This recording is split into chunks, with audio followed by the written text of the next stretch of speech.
Good morning, weekend warriors. Welcome to the garden. This morning, it's a beautiful spring morning, and I'm here with my cup of herbal tea. And I'm basking in the glory of spring and manifesting appreciation for all that nature gives us. And today, I want to talk about just enjoying and being grateful for everything that we have in life.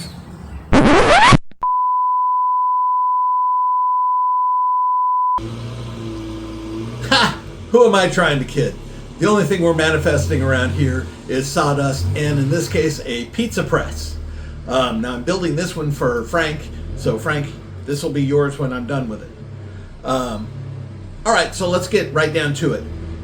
I've already broken down the piece of plywood I needed. Now the plywood I use is a pre-finish, which means it's got a thick layer of urethane or a thin layer of plastic on top of the plywood, so it makes for a real clean, pretty, and slick finish. Great for making things that are going to come in contact with food. This right here is the base. I've also got 4 pieces of 16 by 16, 3/4 inch, of course, that I've cut out for the platens.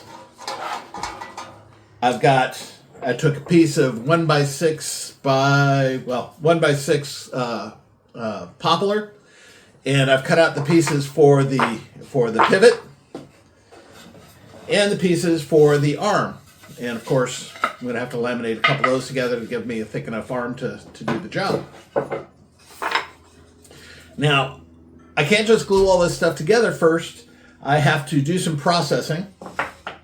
And part of that processing is taking the layer finish off of one side of each of the platen portions so they will glue together. Because if I try to glue it together with this finish on it, it won't stick.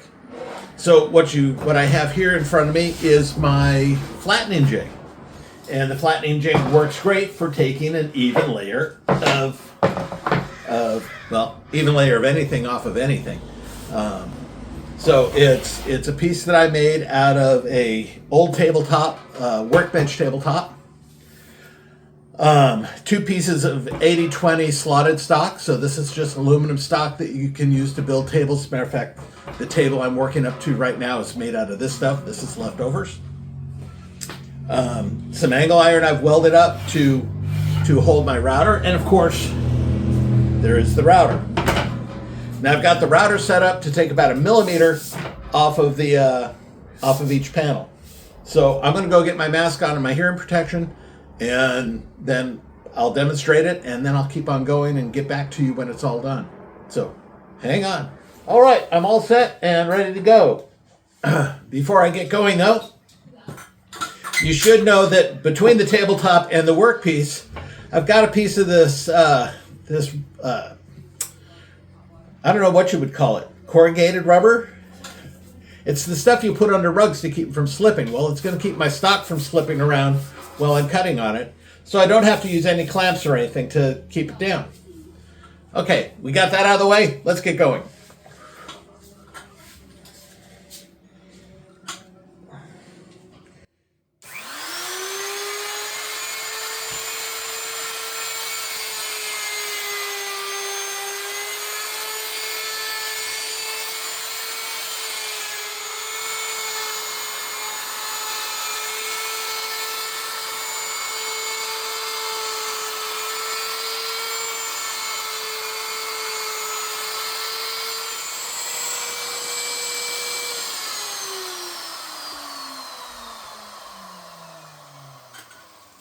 All right, so there is our first piece.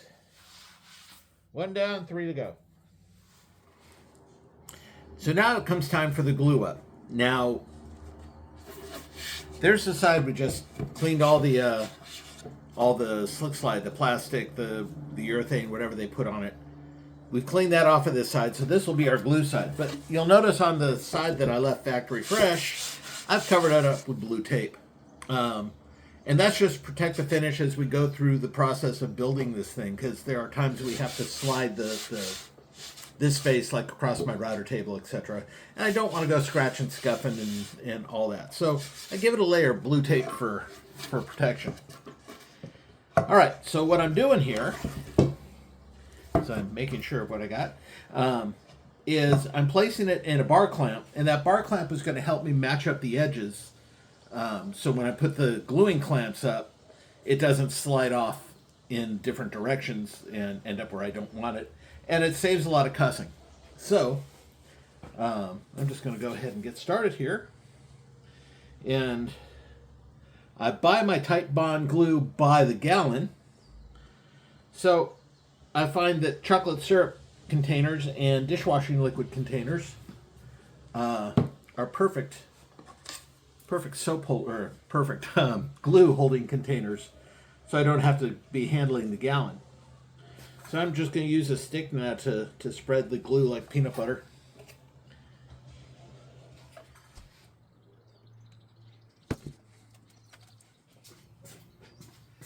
Okay, now it's time for the first clamp. The alignment clamp, as it were.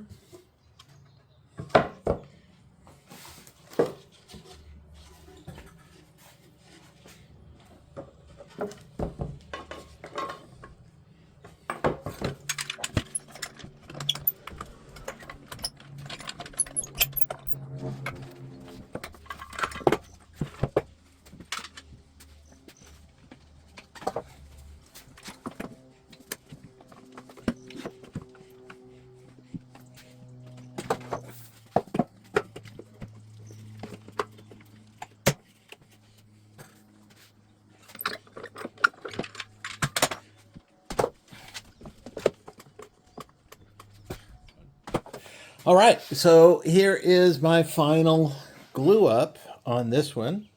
You can see I've used squeeze clamps all the way around.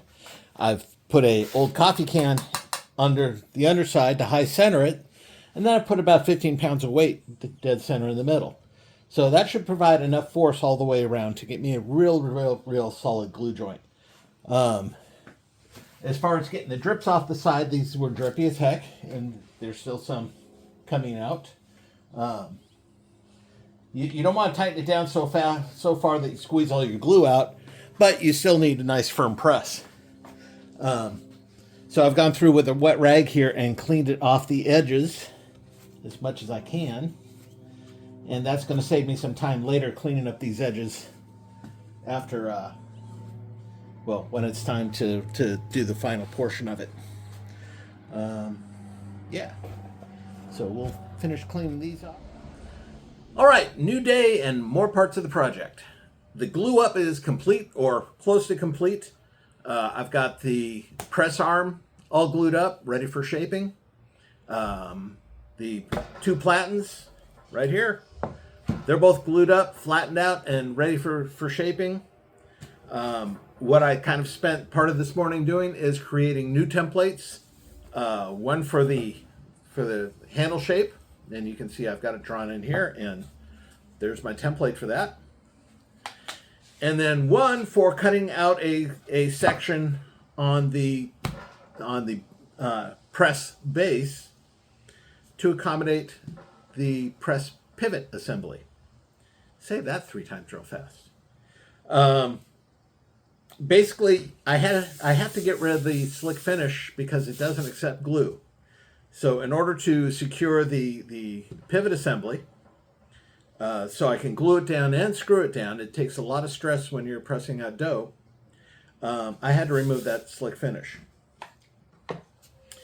So what I've done here is on my laser, or using SketchUp. SketchUp got used for both of these, and SketchUp is usable online for free. I still have older edition that I'm licensed for, but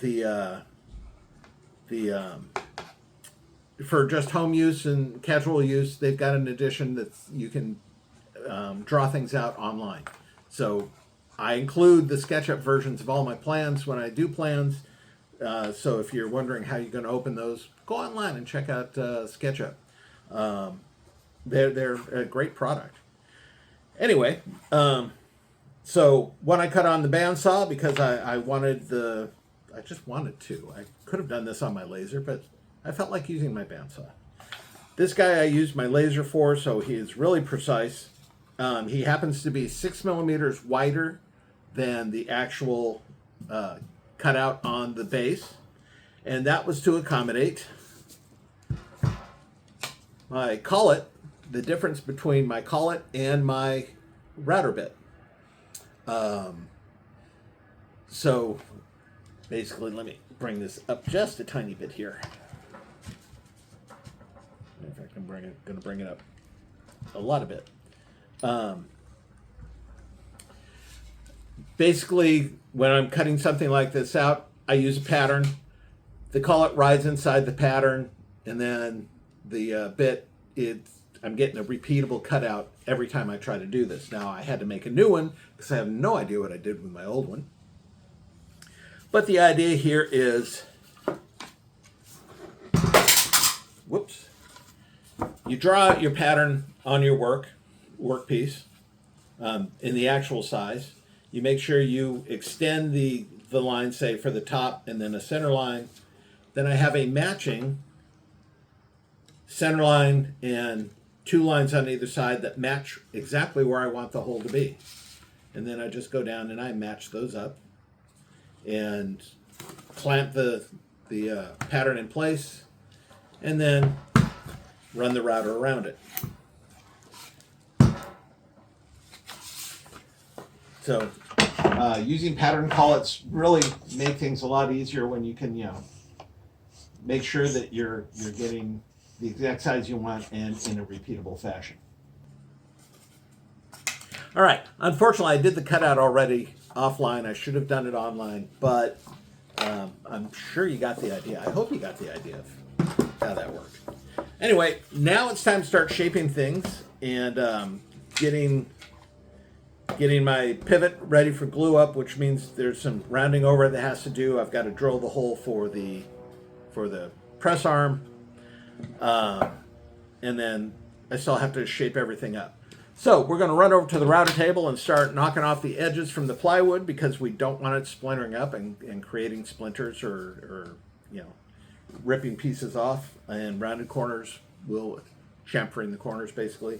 We'll take care of that. We're going to do that on the platens and the base. Then the next step after that will be to shape up the arm, shape up the pivot, and drill holes, and then we're going to be getting near ready for sanding and final assembly. Well, not final assembly because I still have to put finish on it.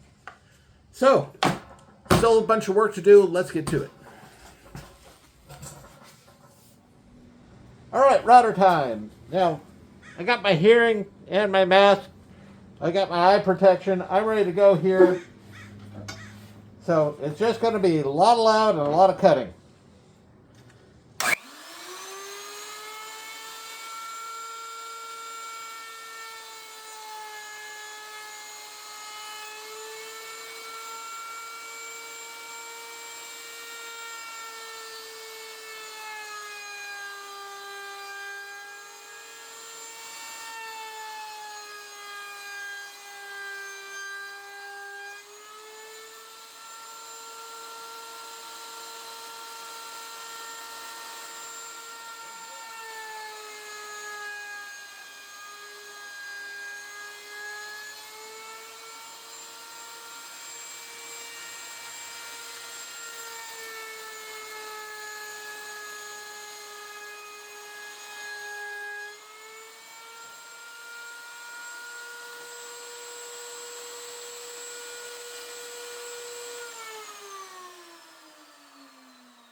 Well, that about wraps it for today. So what we've accomplished today is we've got the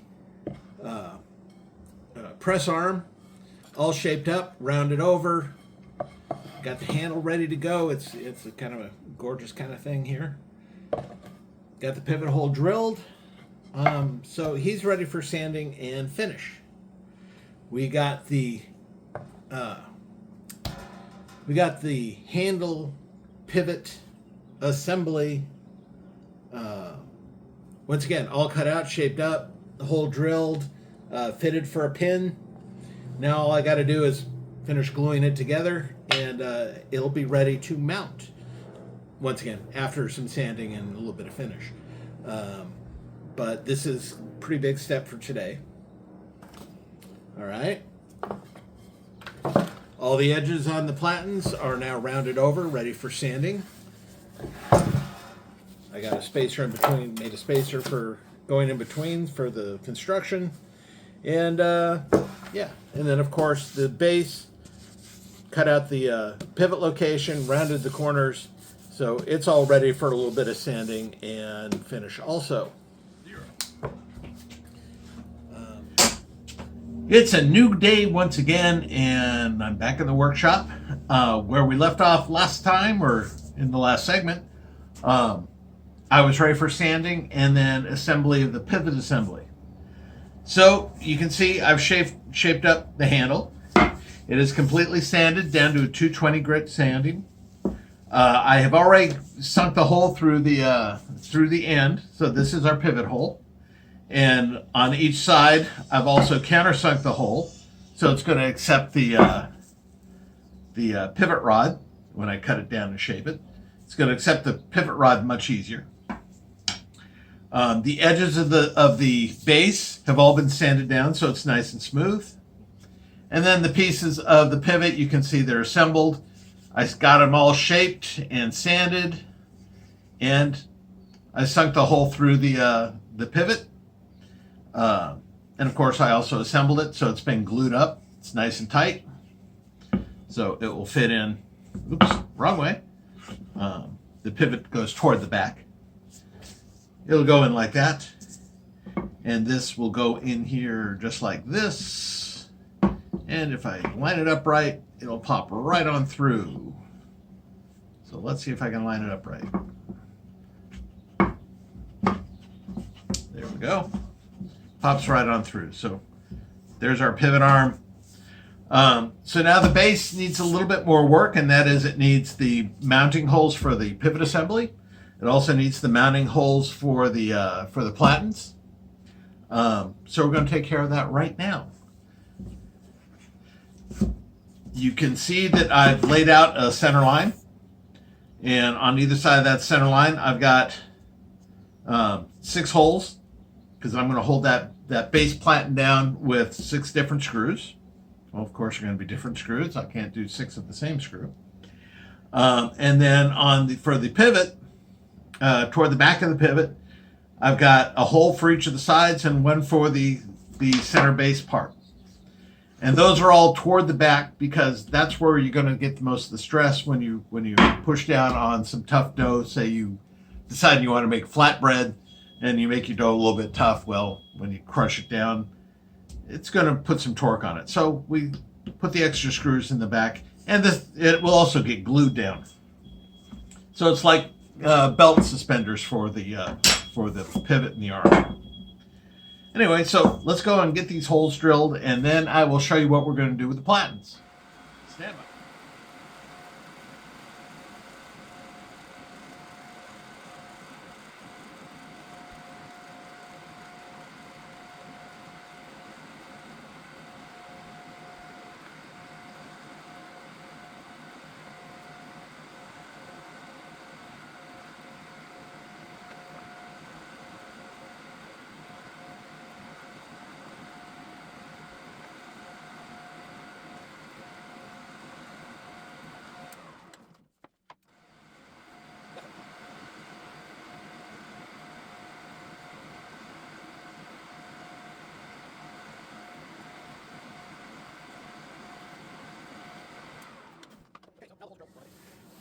All right, now that the holes are drilled in the other pieces, it's time to come over here to the platens and drill the holes that'll bring up the hinges, or that allow us to attach the hinges. Now you see I've got this thing set up on four clamps, and I'm using the clamps as legs. Basically, the clamps are going to help me align the platens and keep them aligned all the way around. Plus, they bring it up a little bit so I don't have to bend over the table quite so much. And then I take the hinge and I visually align it.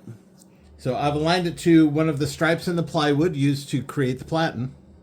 I've also got it aligned, centered to the gap that I want in the platens. Now I've got a piece of 1 inch paneling, or 1/8 inch paneling, sitting in between the two platens, and that's giving them my gap. So it's just like if I had a piece of dough in between there, only a piece of real hard dough.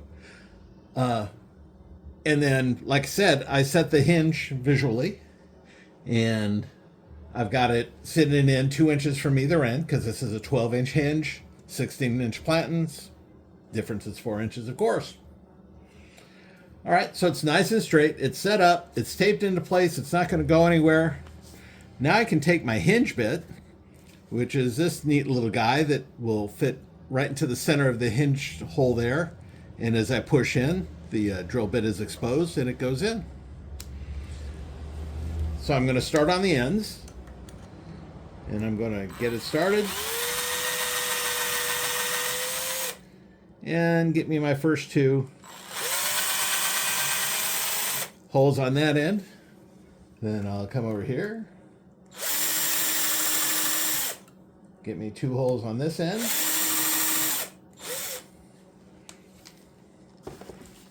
and then I'm going to set these 4 screws. And right now these are the only screws that I'll set until I'm ready for final installation. So I'll put these in right now, and then I'm going to pull them back out again so I can put the finish on everything. So screwing in, screwing in, screwing in.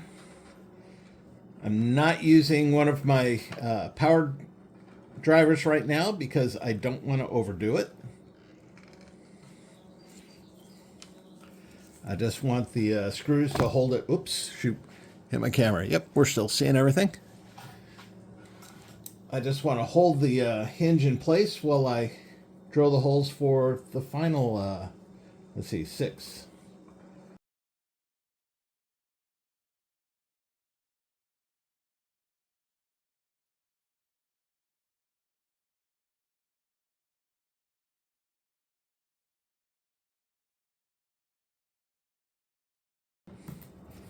All right, so now I can remove the tape, exposing 2 more holes.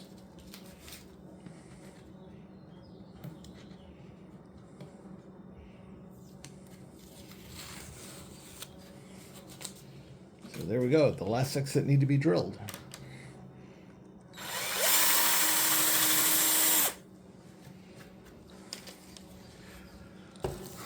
There we go. So now that all my holes are drilled and I can see that they're all centered up nicely, I can go ahead and take these screws back out, put them away, and I'm ready to start applying finish. Now we're going to get at least 4 coats on here. And the first 2 coats are going to get sanded down with 220 grit sandpaper. And then the last couple will just get rubbed down with like a washcloth, a piece of terry rag. And they'll smooth out and they'll polish up very nicely. Before I start finishing, a little bit of prep. I want to make sure I've got as much of the sawdust out of it as I can. I start out by giving it a rub down with a old piece of fleece, and I mean this is old pair of sweatpants here. Seems to grab the biggest stuff first, and then just a Swiffer duster.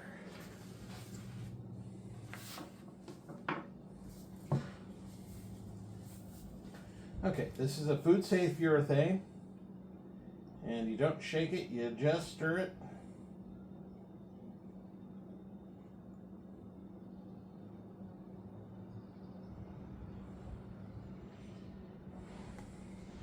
And the great thing about this pre-finished birch plywood that I'm using is you don't have to do the whole thing, just the edges where you cut. And this is a satin finish, so it's not going to be bright and shiny, but it's going to be smooth as glass when I'm done.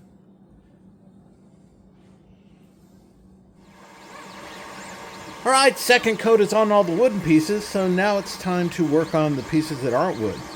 So what you see right there is my 3D printer printing the arm hook for the locking mechanism.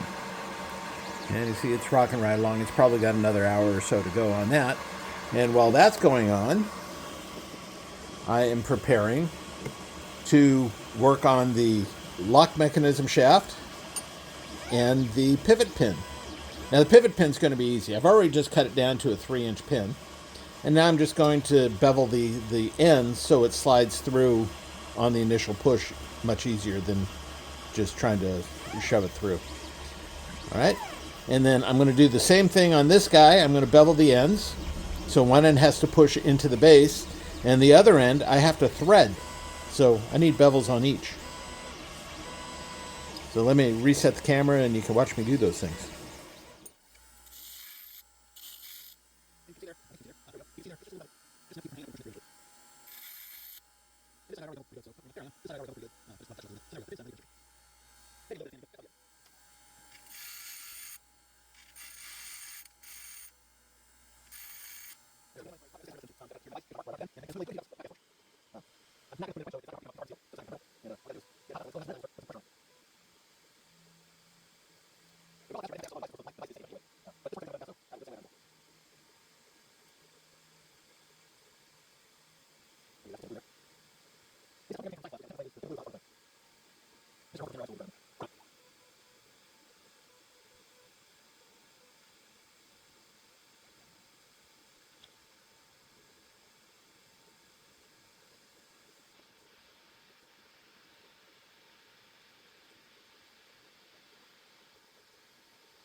Take up the heat.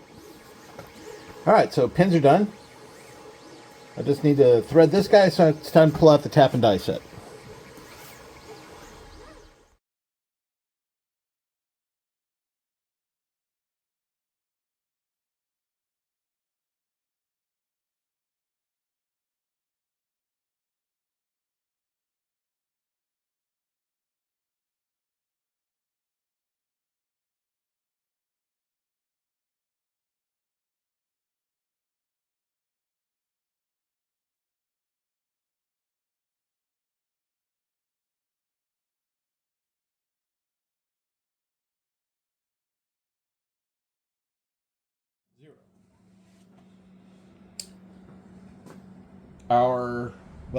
We're ready to assemble. All our finishing is done. You can see that I pulled the tape off of the faces of the platens and then returned it along the edges. This is on the inside of the platen, so where they're going to come together and meet. So while I'm assembling, I don't want to go scratching the heck out of the surface or anything like that. So I added this little bit of protection here on the edges. Now I've placed this thing centered and pretty much even with the very end out here. And then I've got center lines drawn on both the platen and the base here. So I was able to line it up. And then I've got it clamped into place with 4 clamps. So it's not going to move around on me when I flip it over to drill the holes and screw it together. But before I do that, I want to set the pivot block. Now the pivot block is going to go on here. I just want to make sure that it's kind of even with the rounded edge, the top of the rounded edge on the very end. And it's fitting into the slot nice and firmly. So I'm going to add some glue here and then clamp it in place. And then when we flip it over to do the screws for the main platen, we're going to do the same thing and add the 3 screws for the pivot block also. So let me get my glue. and my brush.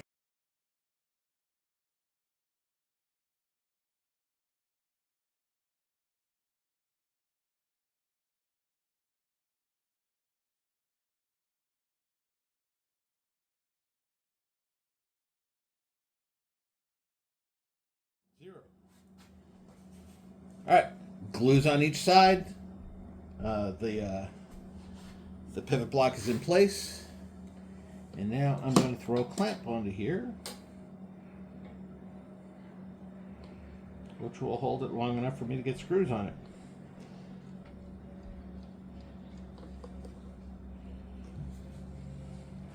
All right, now it's time to turn it over and put screws in. Zero. All right, time for drilling holes. Now I've got a depth marker on my drill. You can see some blue tape wrapped around, so I know just how deep to go. I won't pierce out the other side of the platen. So it's just a matter of drilling the holes.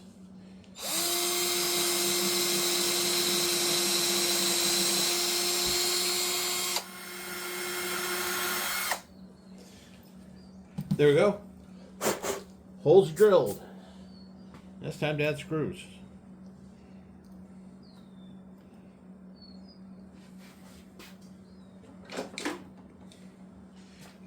I do not have a high torque set on my driver here, so don't expect it to be really jamming down hard.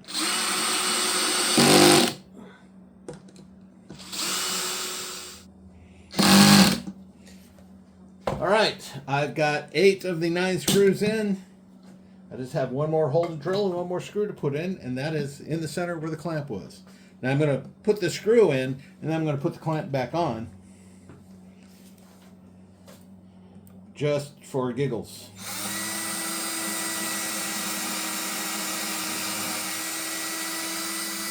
Now really, it's because these screws are running across the back. I want to get pressure on the front, so it has nice even pressure all the way across for curing of the glue.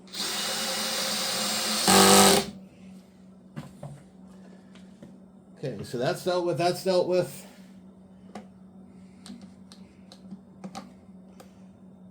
I put that clamp back on, and we'll be back in a couple hours to finish the assembly. Stand by. Zero. We're finally here. The glue's dry on the pivot block, so I was able to mount the arm. I was able to mount the piano hinge on the back end permanently. The one difference between when I temporarily mounted it and when it's mounted here is I used a 1-inch screw instead of the little 1/2 inch that was provided with the hinge. Because once again, the hinge is going to take a little bit of pressure. I wanted to make sure it had a good grip. I finished the lock assembly, including the lock knob for it. So we can unscrew that, bring it up, remove the assembly. Arm goes up. Pizza press is open. It's ready to take a hunk of dough. When you're using it, of course, you put the dough off center, more toward the hinge side.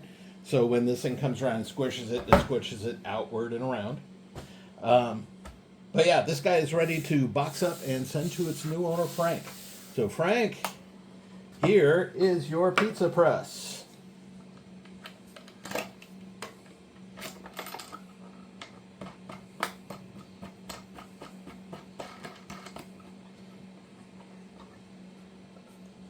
There we go.